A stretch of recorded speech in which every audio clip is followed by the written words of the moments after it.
You're listening to the Westminster Canterbury Tales podcast, creating community to foster joy and well-being. Thanks for listening. Hello, and welcome to Leadership Podcast Series. I am Elizabeth Hines, and I would like to be your host for this leadership series. And I would like to welcome to our listening audience, Joan Punch, President at Senior Options, LLC, and President at Westminster Canterbury at Home, LLC. Welcome, Joan. Thank you, Elizabeth. I'm so glad to be here. In this series, we will be discussing strategies and principles in building a strong foundation. But before we dive into our discussion, let's start with a simple icebreaker.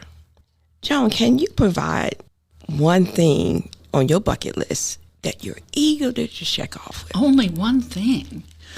I have a few, and most of them really involve being able to see something.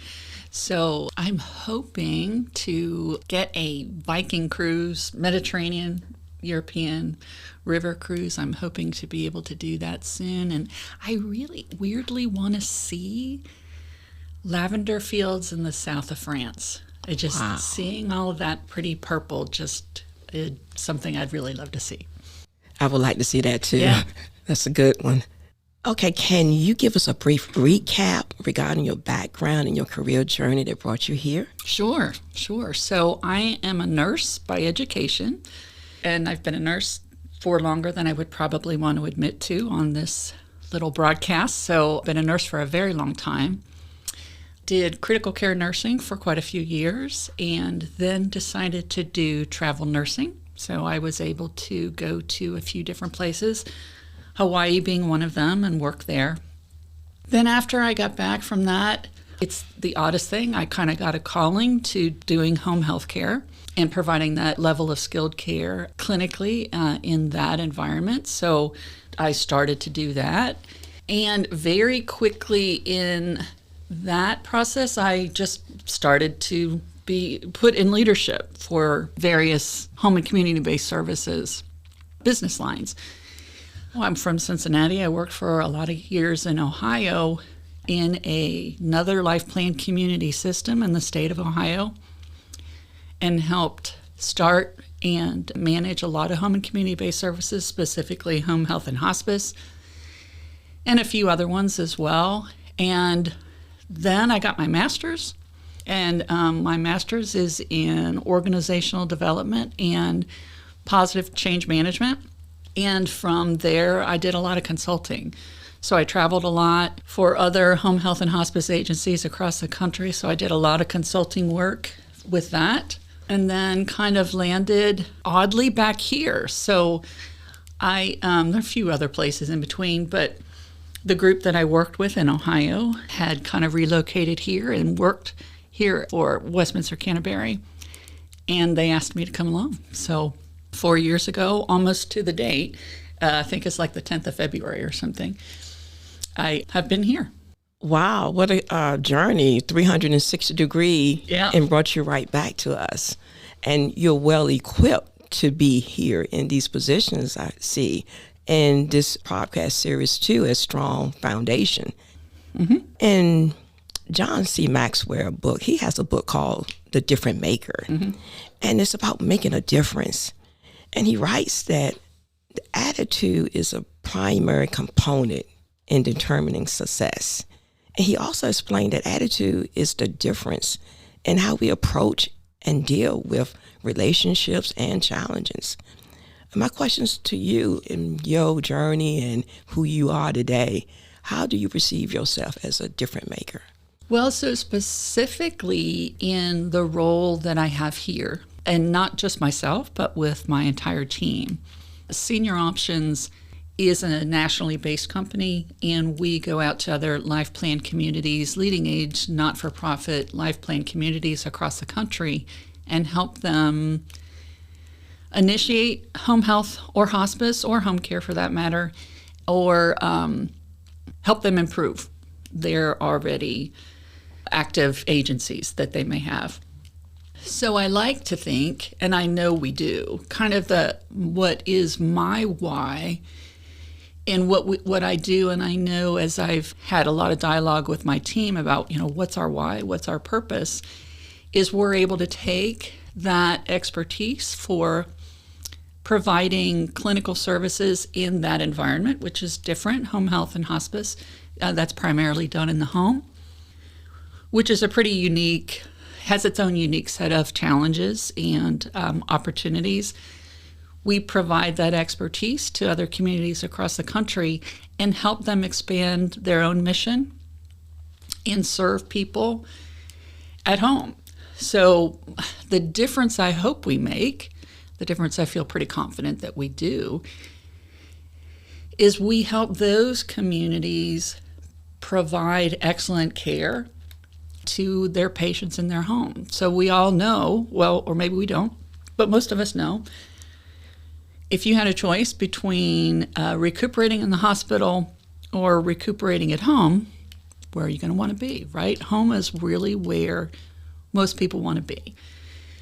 And since COVID, it only has kind of magnified that idea of home as a safe environment to be able to provide a lot of care.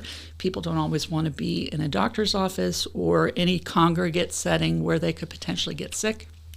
So it has helped magnify and raise the spotlight again on what kind of services can be provided in patients' homes or residents' homes, as the case may be. And I'm glad that we're able to help support that. I think it's a difference. I think it's unique. The communities that we support in doing it, they don't have that expertise in the kind of services that we do, nor could they really, in a startup, be able to afford the kind of talent that Senior Options can create and bring to them. So I feel really humbled and honored that the work that we do, I know, cascades down to the care of those patients in those homes. And those patients are well cared for, and they're where they want to be. So I think it's a really great why for all of us. Yes, that's very well said, too. And the passion that goes in it and the integrity that backs it up says a lot, too. Mm-hmm. You being who you are and the ethics that goes with it as well. I commend you on being that person that carries that role. Oh, thanks, Elizabeth. That's sweet of you. Yes, because it's who you are in the series, Strong Foundation. You amplifying the foundation is that the company is bringing, and you're doing it well. Well, thank you. And really, I don't do it in a silo. I have an excellent team of very committed individuals who really aspire to do well, with all of us holding that same why and wanting to be the best at what we do. I don't do it alone. I have a great team. Good. And a strong team says it all, too, as well. I commend the team as well. Yeah, thank you. And moving forth in leadership development, what inspired you to take on these various leadership roles? It's an interesting question. I kind of backed into leadership. It wasn't a goal. It wasn't my ambition necessarily to grow in those positions, but I kept naturally popping into them. So wherever I was, fortunately for me, I think some of the skills that I have in problem solving and such really just kind of lent myself to that position or a position of leadership earlier in my career, because I was a clinician for many years and I thought I was a good clinician, and I really thought that was my place and that was my calling. And I really not struggled, but toyed with for a lot of years, do I really want to take this step? Do I really want to fully engage in leadership and leadership development and all of what leadership implies? Or do I really need to stay in my clinical lane? And it just really, I think a lot of times these things divinely come your way and the path is laid out in front of you. And I feel like that was my directed path. So I knew I wanted to get my master's. I had a bachelor's in nursing. I was trying to decide what my master's was going to be. And I just kind of dove in. The master's that I got in organizational development and change management, as I mentioned, we spent a lot of time analyzing leadership and understanding various aspects of it. And that's exactly why I did it. I thought if I was going to stay in this lane, that I wanted to understand it better, make sure that I did it well. And so then once you kind of crack that door, it gets kicked open for you. So yes, it does. Yeah. It's just divinely open. Because you've seen your path up until now, where do you see it in the next 3 to 5 years? 3 to 5 years, I think I'm still going to be doing this kind of work. I just hope to be doing it for more people, for more communities, serving more patients. Yeah, I hope, if all aligns and I can continue to do that, that would be my goal. Good. Okay, and leadership best practices and guiding principles. Can you give me and the listening audience some of your foundation principles in building a strong foundation? Sure. So I think when you talk about building a foundation and you talk about building a team to accomplish what you want, I think in my mind the most important element of that is trust. And first of all, trusting the organization that you work for. And I've always gravitated towards not-for-profit, often faith-based, interestingly enough, not quite as much by design, but it just really kind of always came that way. And one of the reasons that I came here to Westminster Canterbury as well, and trusting in an organization of integrity so that I can then foster and create, I already had a team, but support a team in my integrity and the integrity of the work that I know my company wants and I'm comfortable with, and the level of work and integrity for the work that I wanted to be able to do. So I think you have to work for a company that you feel like you can get behind. And then there's, trust on many levels. So trusting myself, building trust within my team, building trust amongst your stakeholders. I think all of that is important and certainly has been important in my journey here. And there are so many things that contribute to trust. I know there's a great book by Stephen Covey out there called The Speed of Trust, which is a whole book about various aspects of it and what happens when trust is broken and how do you recover. Being transparent, making sure that you're creating that space where all of those, be it people that I answer to or, to our board, to the level of my team and to our stakeholders as well, is that there's a level of trust where you can have dialogue about whatever it is that you need to discuss. So I think first and foremost, trust is paramount for building a great foundation. I think it's important to set a clear vision for what it is that you want to accomplish. Again, investigating your why collectively with your team as you build a strategic plan. Where are you going? What do you want to do? And what do we need to accomplish in a short amount of time, or in any increment of time, really? So setting that vision, not only from a mission perspective, which of course is important, and making sure that we understand the mission and values of who we are, but strategically setting that vision as well, I think we know is really important to build a foundation for an organization.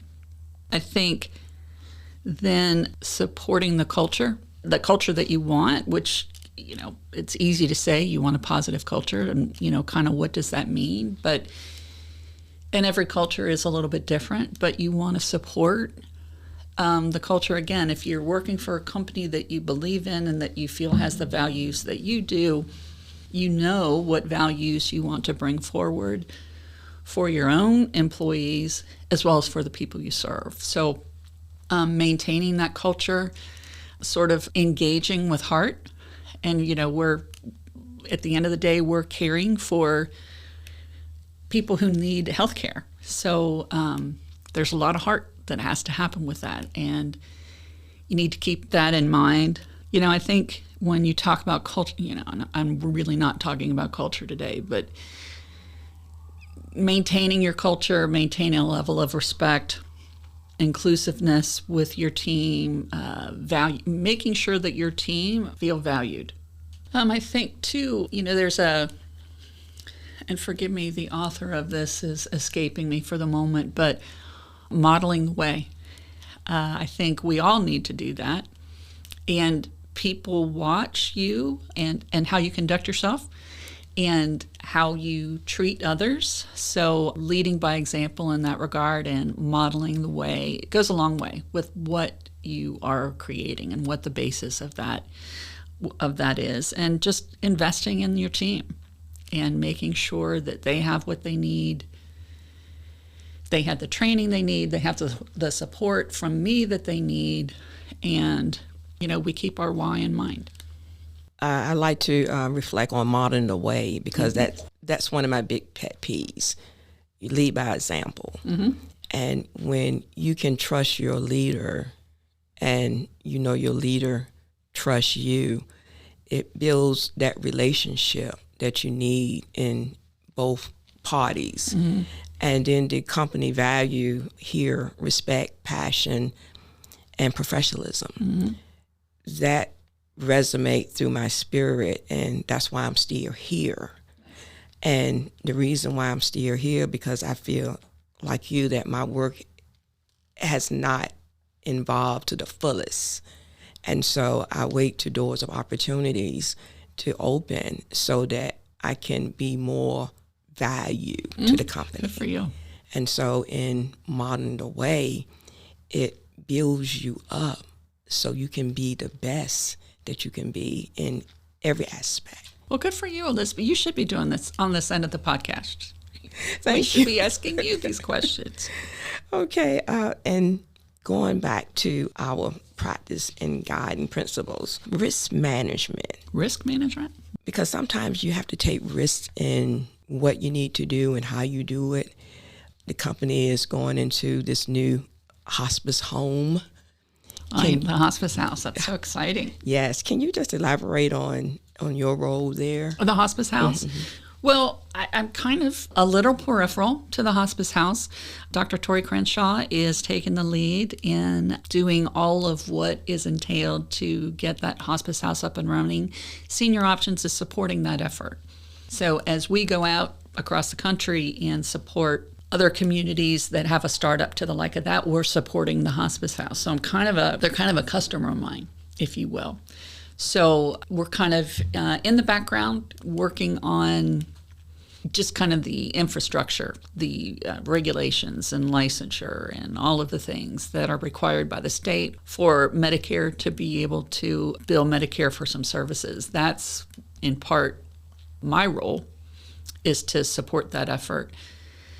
The Westminster Canterbury at Home Hospice team will help support the actual operation of the hospice house. So as you probably know, it's Dr. Tori Crenshaw is creating this great 12-bed unit along with the community board that envisioned the creation of Hospice House at Hampton Roads. And then our hospice clinicians so we already have a well-established hospice, Westminster Canterbury at Home Hospice. We're going to help drive the operation, right? Taking care of those patients and all that kind of entails. So this has been quite a collaborative effort, and we are just so excited and proud to be able to provide such a service for a needed service here in our community. Yes. So it's just a nice opportunity to serve. Yes, it is. I'm in agreement with that. And explaining to our listening audience, the leaders that are out there listening to us, what can you share with them in giving them some advice in building a strong foundation? Well, I think a lot of what we've discussed in terms of making sure that your team understands the vision of what you're creating and the people who are joining your team understand and have the same values as far as that's concerned, making sure that people are trusting, you're creating that culture of trust. I think those are important in building the foundation. I think from a leadership perspective, individually, I think the best way I would describe that is, when I got my master's, I got a certification in emotional intelligence as well. And leading with emotional intelligence has been kind of for me, a constant journey.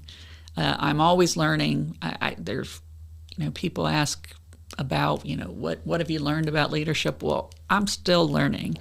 And I hope I always will be. I never am going to know everything. But I think leading with emotional intelligence helps foster the things that you want to create in a good foundation. So the elements of self-awareness, and this is very personal, right? My own self-awareness, knowing what my strengths are, knowing what my triggers are, knowing where I need to build a team to help support what may not be my strength, to complement my strengths. I think that element of self-awareness is important.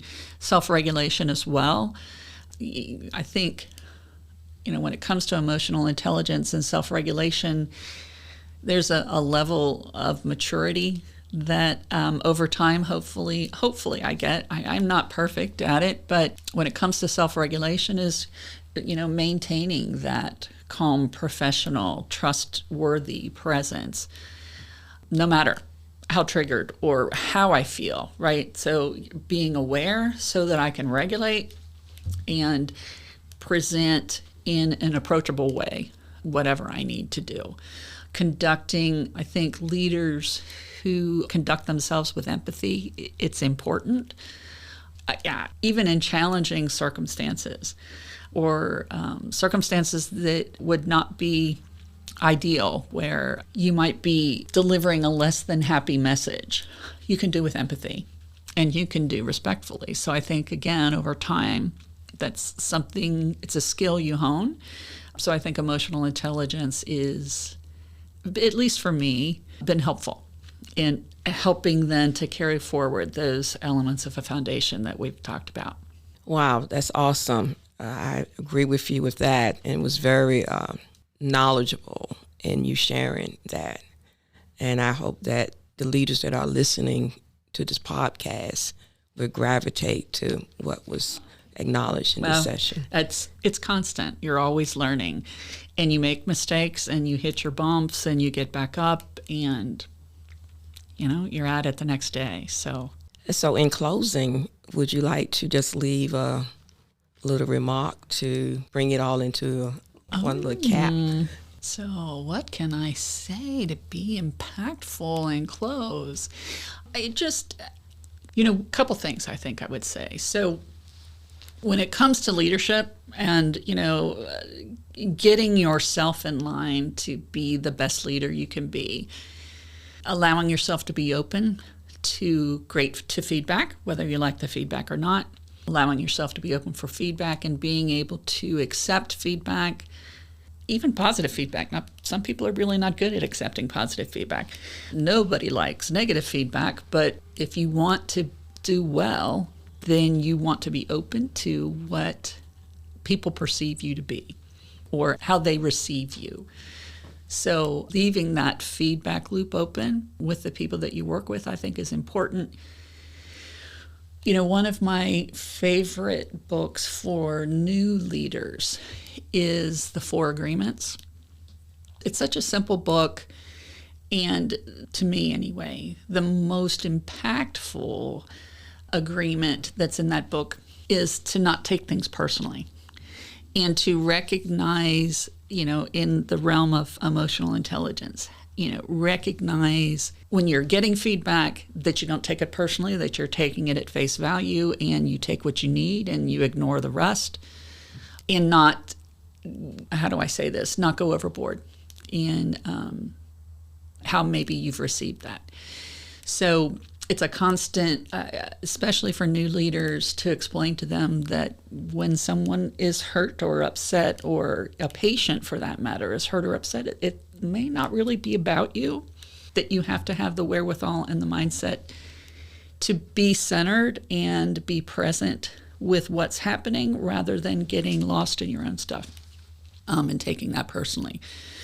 So I say all that to say, I think being open to resources to learn, and always being open to learn, and being open to feedback for what's working and what's not, I think it's just the constant learning and the forever journey you're on for as long as you're on it. Wow, thank you. That was very well said. I just want to thank everybody who was listening to this podcast, for Miss Joan Punch being here today and giving us strong foundation. Thank you. Thanks so much.